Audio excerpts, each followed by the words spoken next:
This was supposed to be a video on the Nintendo Switch, and my experiences with the console over the past 7 years. But then I realized, given the amount of time, energy, or talent it would require making a video on that scale with everything going on in my life right now, I settled on trying to make a video covering one game instead. My year has been not great. There's been a few things that have helped keep my spirits up, my friends, having a stable job, collecting Sonic comics, maybe I'll make a video on that someday, who knows, and of course, playing my fair share of video games, new and old. Sonic X Shadow, Generations delivered what might now be my favorite 3D Sonic game of all time. I punched a few holes in my ceiling when I got a VR headset and experienced Half-Life Alyx alongside a handful of other VR games. I tested my friendships with many rounds of Mario Party, and I confronted the final shape in a game that has meant so much to me for the last 10 years. I also played a lot of Call of Duty, but I don't want to talk about that right now. One game in particular, however, has stuck out amongst the rest, and while the reason why it stuck out so much is due to a less than stellar series of events in retrospect, I wanted to talk about this game because I was genuinely addicted to it for a time there, and it helped me through an event I've really struggled with when similar things have happened in the past. It was the last 2 weeks of September, a month that had actually gone pretty well for me. I saw Alien Romulus on September 1st, that was really good. I watched England play Finland in person for the first time ever at Wembley. I tasted a ton of different foods at Camden Market when I went that weekend. I was actually having a good month. I was dealing with everything pretty well for my standards, and I had reason to not only stay positive for the future, but was also looking forward to a brand new Zelda game and a special edition Switch Lite to commemorate it. Yeah, I know the Switch Lite is kind of redundant, especially when I already own a Nintendo Switch. I love burning money. But I don't usually treat myself to big gifts like that outside of birthdays. I have come to understand the importance of saving, but I really just wanted to treat myself, and having a second Switch was something I've been contemplating for years at that point. So there I was, Wednesday 25th, sitting alone with my thoughts as I waited for Thursday to arrive. I didn't really know what I wanted to do. Something productive? No. I was tired from work and had other things on my mind. So I decided to browse my Switch's deep bucket list and landed on a little game I had owned since launch, but never really had the time to engage with beyond keeping up with its updates and simply enjoying it from a distance through its art, music, and animated shorts. That game was Call of the Lamb, and after deciding to spend my night finally getting to grips with a game I had put off for so long, let's just say Echoes of Wisdom wasn't at the top of my priority list the next day.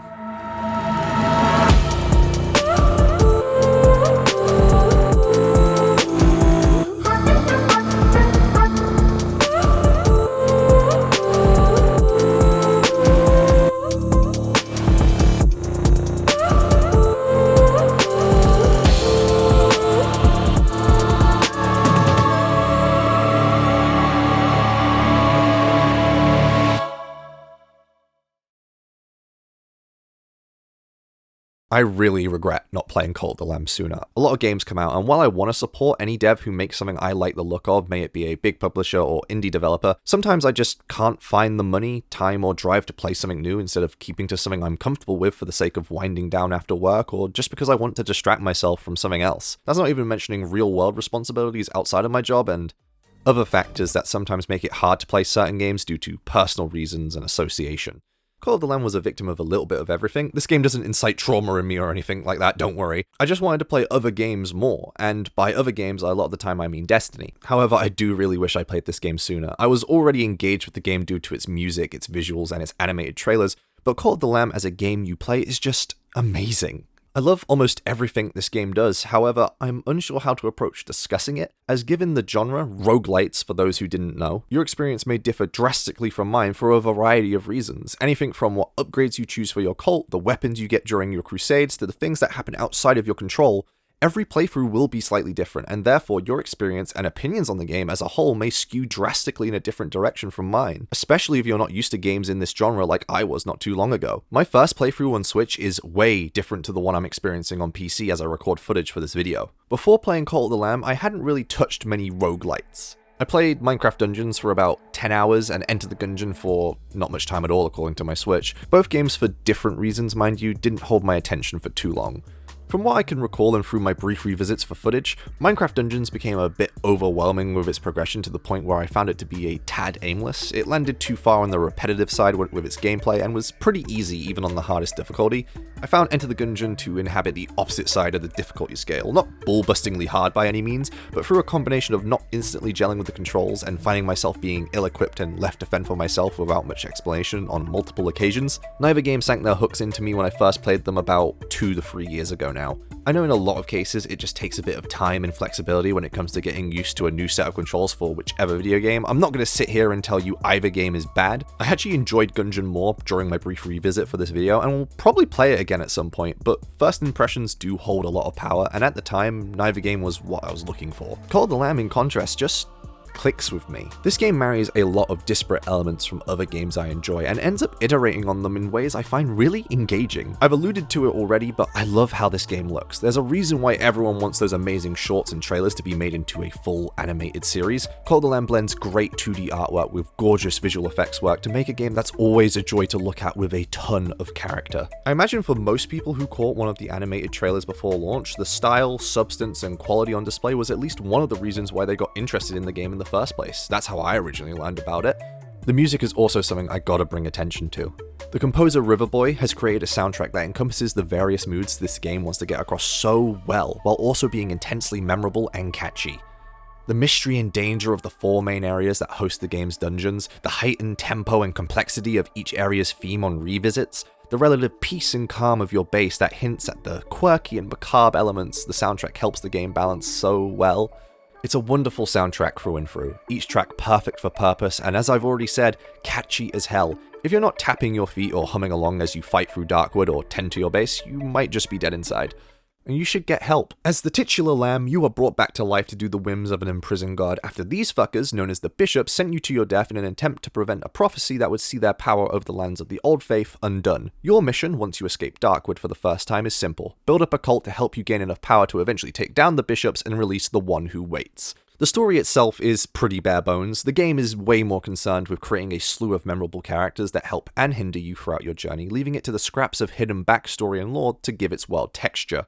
The history of the bishops and the Old Faith, what happened to the rest of the lambs, the stories behind the duck siblings who help you throughout your journey with tarot cards, weapons, and relics. You are sort of at the whims of the game's RNG to see some of this stuff, but if you know what to look for during a Crusade run, you can really begin to paint a vivid picture of this world's history, and I personally love it and honestly just want more of it.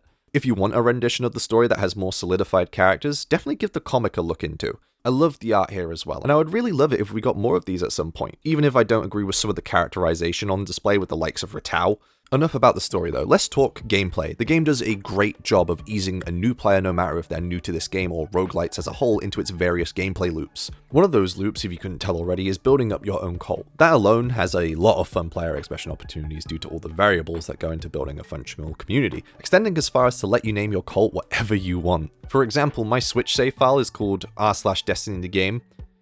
You know why if you've ever been there. But in my second playthrough, it's the Cult of Jam, named after one of my close friends who helped me with the Modern Warfare 3 video. At the request of my Twitch viewers, my friends, I renamed all the cultists to something related to the name James. Reese James, Behemoth James, Evil James. On Switch, I didn't really bother giving each cult member a unique name, at least until I started getting silly when naming the babies. Your cultists, by the way, are really stupid. They shit everywhere, they don't know how to feed themselves, they just sleep on the floor if you don't give them their own bed. You should be starting to understand why I called my first cult r/Destiny the Game. Everything you can build is basically in service to keep your cult's faith meter high, so you can unlock new things to make your living situation better, and in turn, power yourself up for the Crusades you'll be going on to gain even more power and resources that you can then use as you see fit to improve your base further.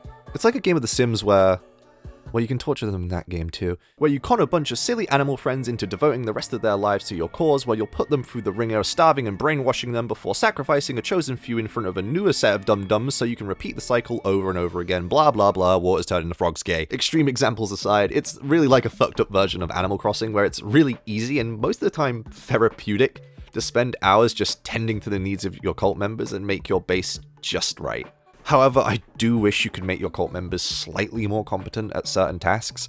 Part of the reason why I found it so difficult to leave base and interact with the rest of the game from time to time is because there's a lot of little things you can do with your cult members to gain power, and not being there all the time to reap the rewards of the daily devotion resets or looking after the babies feels kind of bad. Especially when things can just snowball into what feels like a lot of damage control and lost progression if you had the nerve to spend a little too much time away from your cult on a crusade. If Massive Monster were able to add some upgrades in a future update that allows for the likes of farming, babysitting, and cooking to all be fully automated once you've unlocked a large amount of the skill tree, I think it would help that side of the game feel not as forced upon you once you've got access to everything from farming food to sin.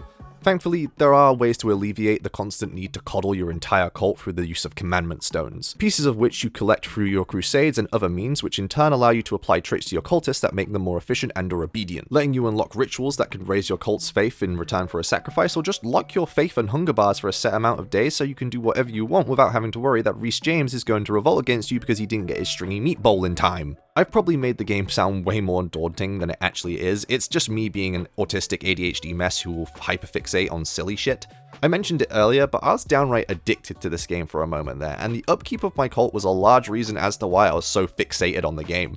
I would literally get home from work, eat, shower, brush my teeth, play Cult of the Lamb till midnight, take my Switch to bed, play the game till I hit about 5% battery, save the game, upload my save to the cloud, grab my second fully charged Switch, and play the game till that one also ran out of battery.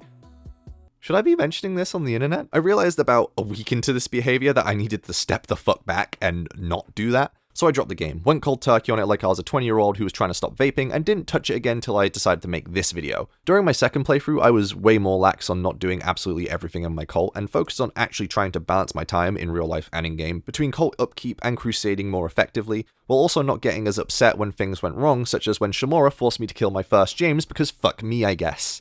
No. No. No. No. It's making me kill James! No! Okay, maybe things got a bit personal. It's just how roguelites work. Player agency is the foremost important aspect of the genre, and in this game, your cult only makes up half that equation. And with how certain things require your attention, it is sometimes difficult to let things just happen because that's life, and you don't want anything bad to happen again. Fuck, this is getting too real. Segue time! A crusade is the name of this game's dungeon runs. At the start of each run, you're given a primary weapon and curse, a sub-weapon, which you'll probably end up trading out for something better and more powerful the deeper you get into your run. You've got swords, daggers, axes, hammers, gun, all of which can spawn with a secondary effect like poisoning targets on hit, a chance to regain health on kill, or a weapon that can deal massive crit damage at random intervals. There's also a ton of sub-weapons to get your hands on, from a variety of hard-hitting projectiles, area denial and effect weapons, to one curse that lets you be completely immune to damage for a couple seconds. There are a lot of different combos you could come across during your runs when it comes to weapons alone, and while I won't pretend I love every single weapon and curse in this game, I've personally never save scummed to reroll my initial weapons, instead opting to readjust my expectations and playstyle for that run to maximize what I can feel I can comfortably do if luck continues to not be on my side, or just play badly. However, there are more ways for you to augment each fresh run in the form of the tarot cards. Throughout a crusade, you might run across the Den of Clonic, who will offer you a couple tarot cards to choose from, each of which will change something about your run depending on which you decide on taking. Getting better loot from chests, revealing the map for the rest of the crusade, gain various types of hearts, increasing your main weapon's damage or attack speed, reducing the amount of energy your sub-weapon uses, to simply just doing a sizable amount of extra damage while it's nighttime. Tarots can turn runs around in a second, or help round out an already amazing run by crafting an unstoppable, self-healing, fast-attacking, heavy-hitting monster that turns anything it comes up against into a pile of bones. That's obviously less than likely to happen given how many options there are, especially as you collect more and more tarots for your collection, but it's what makes every run, no matter if it's your 4th or 400th through the likes of Darkwood, different and so fun. You've also got the relics that act as wild cards to be used for another bucket of various effects, and that's just scratching the surface of everything that can happen during a crusade. I would be here for a very long time if I detailed everything that has happened to me during my many runs through Darkwood, Anora, Anchor Deep, and the Silk Cradle. And believe me, you will need all the help you can get, because later in the game, normal enemies can have their own augments that honestly kind of suck to deal with sometimes, and that's not even mentioning the bosses. The sub-bosses most of the time aren't too scary beyond their first encounter, minus the few times you run into them with an augment that makes them really scary to fight. It's the main boss fights against the bishops that stand as the ultimate challenge of each area. Every bishop fight does an excellent job incorporating everything you've learned up until that point, while also implementing their own tricks that'll test your skills even on rematches in post-game. Obviously, the run leading up to the bishops will always have a hand in tipping the scales one way or the other, but it only makes the fights better and more rewarding once you finally manage to rip out their hearts. I might have personal beef with Shamora after my most recent playthrough, but Hecate has been giving me the most issue when it comes to actual 1v1s. I think I'm 3 to 5 against the frog across both my playthroughs. The sporadic nature of her movement, the volume of enemies you have to contend with alongside her during the fight, and the damn tongue attack that will catch you off guard if your attention is caught elsewhere. It's a testament to how well designed each of these bosses are that I'm not sitting here complaining about cheap shots or overwhelming odds, because yeah, while it can feel like that from time to time, it would be disingenuous of me to ignore a ton of factors that might have had an effect on whatever outcome I ended up getting. Playing recklessly throughout a crusade in the lead up to the boss fight, maybe I didn't have strong enough weapons to take out mobs as fast as I needed to be efficient. Maybe ego got to my head and I could have brought a more suitable weapon in either of my slots. Maybe I just got unlucky. It does suck when a run ends prematurely and you have to go back to your cult to deal with the fallout of your failure. But like I said earlier, that's just how roguelites work, and it's also why they're so rewarding to play. That feeling of building up power to face insurmountable odds and overcome them with ease or tribulation is a raw dopamine-fueled feeling that almost every game is built upon. Roguelites, and in this specific case Cult of the Lamb, exploits that so well to create an experience that I think anyone, even those who are unfamiliar or even daunted by the genre as a whole, can enjoy to its highest degree. The game even has drop-in, drop-out co-op to bring a friend along on the journey to make things a little easier. I haven't really engaged with that side of the game for obvious reasons, but I do love the GOAT as a concept and design, not to mention the shipping opportunities. Why are you suddenly looking at me like that? I'm normal. There are so many little things to have fun with and discover in this game, and if you're interested after this video, I implore you to go grab a copy for yourself to experience everything this game has to offer. It's on all modern platforms, and while I'd say it's worth the roughly £20 price tag normally, there's no harm done waiting for a sale. There's cosmetic DLC if you want to put some extra money in to support the devs, as all major content updates have been free so far, and it seems the talented folks at Massive Monster aren't quite done yet if the newest short is to be believed. I really love this game. It's without a doubt, barring DLCs, my favourite game of 2024, and I think that speaks volumes given I have played a handful of excellent games this year. Cult of the Lamb has been an outlet to keep myself busy, work through some feelings, and simply be something enjoyable and therapeutic to play, enjoying it for all its attributes while giving me time to reflect and think about what I enjoy so much about the games I connect to the most. By the time I had slain the bishops and approached the domain of the one who waits, I felt so connected to everything and everyone I had met along the way. Oh my god.